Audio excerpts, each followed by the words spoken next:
Hello, जय हिंद, नमस्कार दोस्तों। आप सभी का स्वागत है आपके अपने YouTube channel online GK free classes में। आज के इस क्लास में हम यूपी पुलिस होमगार्ड नई भर्ती 2025 के लिए बहुत ही शानदार क्वेश्चन पेपर लेकर आए हैं। और मेरे भाई ये सभी क्वेश्चन है आपके यूपी पुलिस होमगार्ड नई भर्ती परीक्षा 2025 के लिए इम्पोर्टेंट रहेंगे, इसलिए इस क्वेश्चन पेपर को आपको कंप्लीट देखना है। और इस क्वेश्चन पेपर के एंड में आपको बताना है कि आपके टोटल कितने क्वेश्चन है सही होते हैं। और यदि आप हमारे इस यूट्यूब चैनल से पहली बार जुड़े हैं तो इस यूट्यूब चैनल को कर लीजिए सब्सक्राइब और बेल आइकन को प्रेस करना, ताकि ऐसी शानदार क्लास का नोटिफिकेशन आपको सबसे पहले देखने को मिले। तो चलिए शुरू करते हैं आज के इस क्वेश्चन पेपर को बिना देरी के। पहला प्रश्न है आप सभी के सामने, उत्तर प्रदेश राज्य की सबसे लंबी नहर कौन सी है? ऑप्शन ए आगरा नहर, ऑप्शन बी है शारदा नहर, ऑप्शन सी है ऊपरी गंगा नहर और ऑप्शन डी है निचली गंगा नहर। तो यहाँ पर देखिए इन चारों में से करेक्ट आंसर हो जाएगा सभी का ऑप्शन है बी। उत्तर प्रदेश राज्य की सबसे लंबी नहर है शारदा नहर। तो पहले प्रश्न के अंदर करेक्ट आंसर हो जाएगा सभी का ऑप्शन है बी। और मेरे भाई यहाँ पर देखिए आप सभी के लिए बहुत ही इंपॉर्टेंट सूचना है। यदि आप पहली बार के अंदर यूपी पुलिस होमगार्ड भर्ती परीक्षा 2025 को क्रैक करना चाहते हैं तो हमने आपके यूपी पुलिस होमगार्ड भर्ती परीक्षा 2025 के लिए जीके जीएस के लगभग 15,000 प्लस रामबाण क्वेश्चनों का मास्टर पीडीएफ सेट तैयार किया है। और जो भी अभ्यर्थी ये कंप्लीट मास्टर पीडीएफ सेट लेना चाहता है वो हमारे इस व्हाट्सएप नंबर पर कॉन्टेक्ट करके ले सकता है। व्हाट्सएप नंबर है 7374826893। ये हमारा व्हाट्सएप नंबर है। इस व्हाट्सएप नंबर पर आप कांटेक्ट करके इस कंप्लीट मास्टर पीडीएफ सेट को ले सकते हैं। और मेरे भाई इस कंप्लीट मास्टर पीडीएफ सेट की प्राइस हमने रखी है मात्र और मात्र 80 रुपये, यानी कि ये कंप्लीट मास्टर पीडीएफ सेट आपको दिया जाएगा केवल 80 रुपये की फीस के अंदर है। और मैं आप सभी को ये गारंटी देता हूँ यदि आप एग्जाम से पहले इस कंप्लीट मास्टर पीडीएफ सेट को अच्छे से तैयार कर लेते हैं तो आप पहली बार के अंदर यूपी पुलिस होमगार्ड भर्ती परीक्षा 2025 को पहली बार के अंदर क्रैक कर जाएंगे, क्योंकि ज्यादातर क्वेश्चन आपको एग्जाम के अंदर इसी मास्टर पीडीएफ सेट में से देखने को मिलेंगे। ठीक है, तो चलिए फिर अगला प्रश्न देखते हैं। दूसरा प्रश्न है आप सभी के सामने, वर्ष 1930 में सीवी रमन ने किसके लिए नोबेल पुरस्कार जीता था? या फिर देखिए इसी प्रश्न को एग्जाम के अंदर घुमाकर ऐसे भी पूछ लिया जाता है। प्रश्न पूछा जाता है कि वर्ष 1930 में सीवी रमन को किस क्षेत्र में नोबेल पुरस्कार दिया गया था? तो यहाँ पर देखिए इन चारों में से करेक्ट आंसर हो जाएगा सभी का ऑप्शन है सी। सीवी रमन को वर्ष 1930 में भौतिक शास्त्र के क्षेत्र में नोबेल पुरस्कार दिया गया था। तो दूसरे प्रश्न के अंदर करेक्ट आंसर हो जाएगा सभी का ऑप्शन है सी। तो चलिए फिर अगला प्रश्न देखते हैं। तीसरा प्रश्न है आप सभी के सामने, पहली महिला मुख्यमंत्री वर्ष 1963 में नियुक्त की गई थी, उन्होंने किस भारतीय राज्य सरकार का नेतृत्व किया था? मेरे भाई वेरी वेरी इंपॉर्टेंट प्रश्न है ये, तो जल्दी से बताइए इन चारों में से करेक्ट आंसर क्या होगा? तो यहाँ पर देखिए इन चारों में से करेक्ट आंसर हो जाएगा सभी का ऑप्शन है ए। पहली महिला मुख्यमंत्री वर्ष 1963 में नियुक्त की गई थी, उन्होंने उत्तर प्रदेश राज्य सरकार का नेतृत्व किया था। तो तीसरे प्रश्न के अंदर करेक्ट आंसर हो जाएगा सभी का ऑप्शन है ए। और मेरे भाई यहाँ पर देखिए यहीं से एक प्रश्न और बनता है, और ये प्रश्न भी काफी बार एग्जाम के अंदर पूछा जाता है। प्रश्न पूछा जाता है कि पहली महिला मुख्यमंत्री कौन बनी थी? तो मेरे भाई याद रखना पहली महिला मुख्यमंत्री बनी थी सुचित्रा कृपलानी। ठीक है, तो चलिए फिर अगला प्रश्न देखते हैं।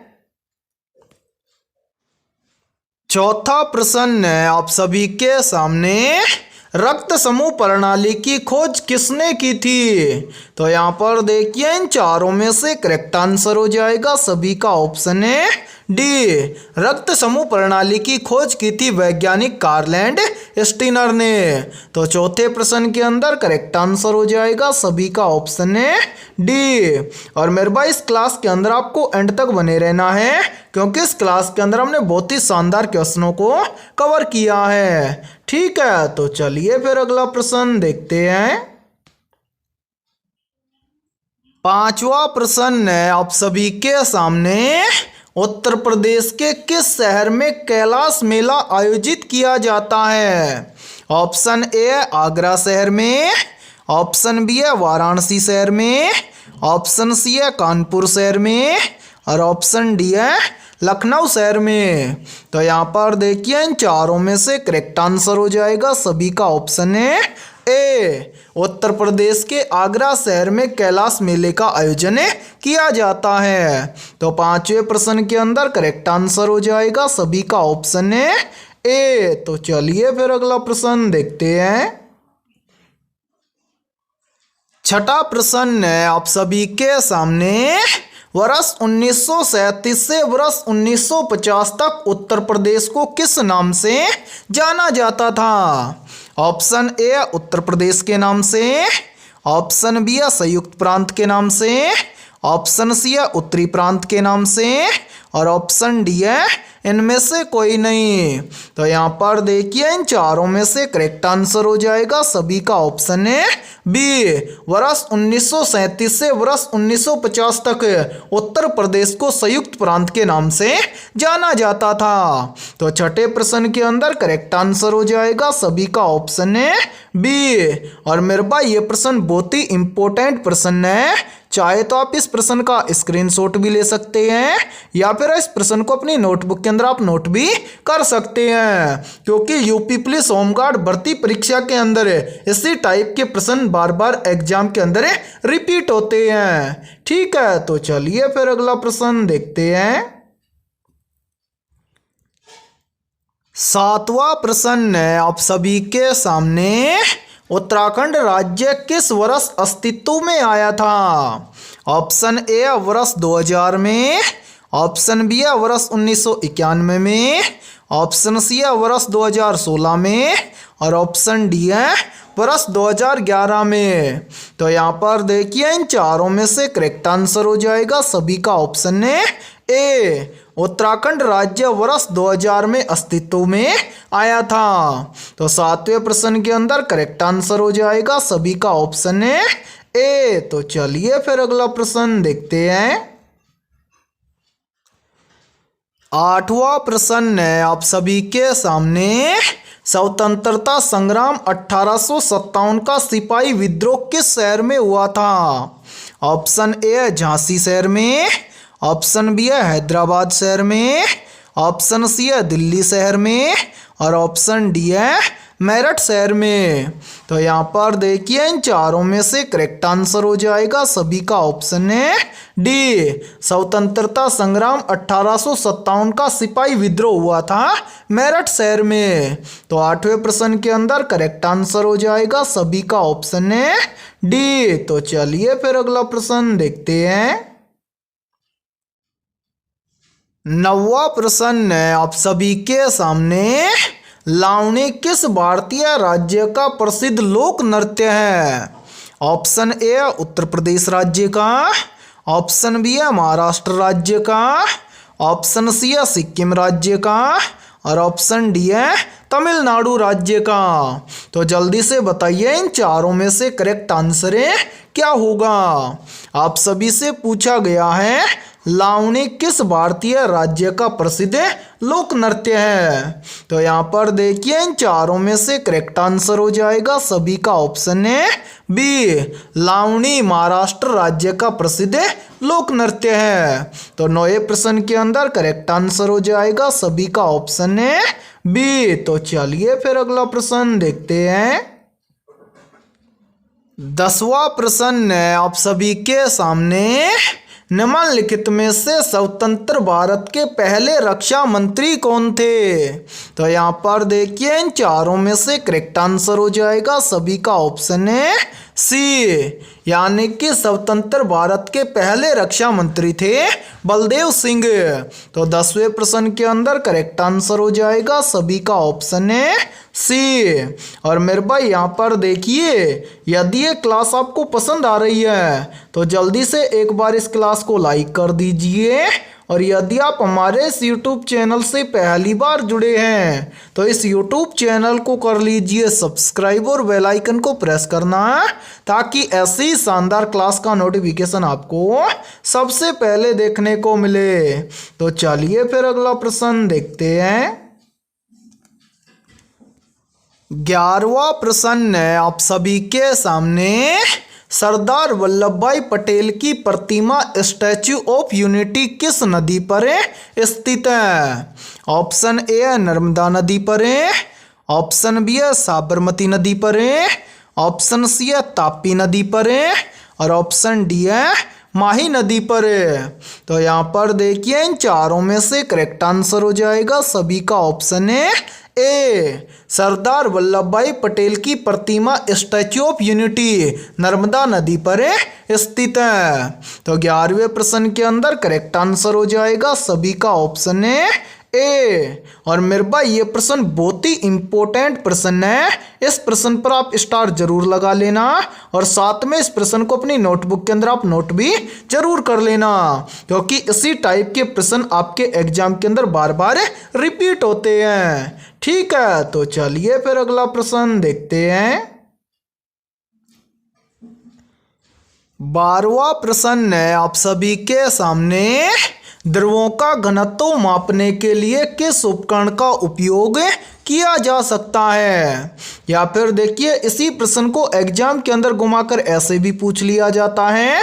प्रश्न पूछा जाता है कि द्रवों का घनत्व किस उपकरण की सहायता से मापा जाता है? तो यहाँ पर देखिए इन चारों में से करेक्ट आंसर हो जाएगा सभी का ऑप्शन है डी, द्रवों का घनत्व मापा जाता है पिकनोमीटर के द्वारा। तो 12वें प्रश्न के अंदर करेक्ट आंसर हो जाएगा सभी का ऑप्शन है डी। तो चलिए फिर अगला प्रश्न देखते हैं।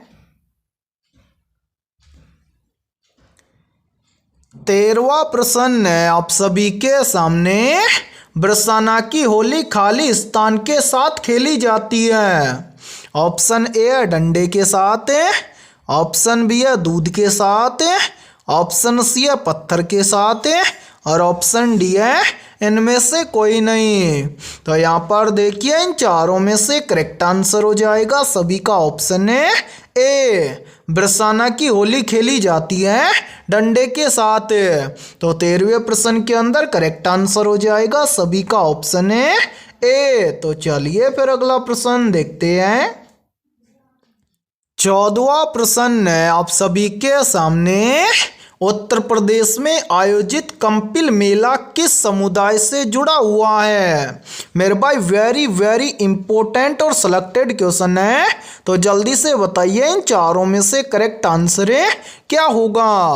आप सभी से पूछा गया है उत्तर प्रदेश में आयोजित कंपिल मेला किस समुदाय से जुड़ा हुआ है? तो यहाँ पर देखिए इन चारों में से करेक्ट आंसर हो जाएगा सभी का ऑप्शन है ए, उत्तर प्रदेश में आयोजित कंपिल मेला जैन समुदाय से जुड़ा हुआ है। तो 14वें प्रश्न के अंदर करेक्ट आंसर हो जाएगा सभी का ऑप्शन है ए। और मेरे भाई यहाँ पर देखिए आप सभी के लिए बहुत ही इंपॉर्टेंट सूचना है। यदि आप पहली बार के अंदर यूपी पुलिस होमगार्ड भर्ती परीक्षा को पहली बार के अंदर क्रैक करना चाहते हैं, तो हमने आपके यूपी पुलिस होमगार्ड भर्ती परीक्षा 2025 के लिए मेरे भाई जीके जीएस के लगभग 15,000 प्लस मोस्ट इंपोर्टेंट और रामबाण क्वेश्चनों का मास्टर पीडीएफ सेट तैयार किया है। और जो भी अभ्यर्थी ये कंप्लीट मास्टर पीडीएफ सेट लेना चाहता है वो हमारे इस व्हाट्सएप नंबर पर कांटेक्ट करके ले सकता है। व्हाट्सएप नंबर है 7374826893। ये हमारा व्हाट्सएप नंबर है। इस व्हाट्सएप नंबर पर आप कांटेक्ट करके इस कंप्लीट मास्टर पीडीएफ सेट को ले सकते हैं। और मेरे भाई इस कंप्लीट मास्टर पीडीएफ सेट की प्राइस हमने रखी है मात्र और मात्र 80 रुपये। यानी कि ये कंप्लीट मास्टर पीडीएफ सेट आपको दिया जाएगा केवल 80 रुपये की फीस के अंदर है। और मैं आप सभी को एक गारंटी देता हूँ, यदि आप एग्जाम से पहले इस कंप्लीट मास्टर पीडीएफ सेट को अच्छे से तैयार कर लेते हैं तो ज़्यादातर क्वेश्चन आपको एग्जाम के अंदर इसी मास्टर पीडीएफ सेट में से देखने को मिलेंगे। ठीक है, तो जल्दी से जाइए और इस व्हाट्सएप नंबर पर कॉन्टैक्ट करके कंप्लीट मास्टर पीडीएफ सेट को ले लीजिए और एग्जाम से पहले अपनी तैयारी को मजबूत बना लीजिए। ठीक है, तो चलिए फिर अगला प्रश्न देखते हैं।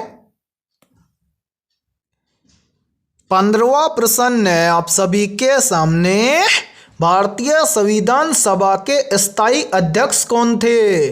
Option A doctor Rajendra Prasad, option B है doctor Sachchidanand Sinha, option C है डॉक्टर भीमराव अंबेडकर और ऑप्शन डी है इनमें से कोई नहीं। तो यहाँ पर देखिए इन चारों में से करेक्ट आंसर हो जाएगा सभी का ऑप्शन है ए। भारतीय संविधान सभा के स्थायी अध्यक्ष थे डॉक्टर राजेंद्र प्रसाद।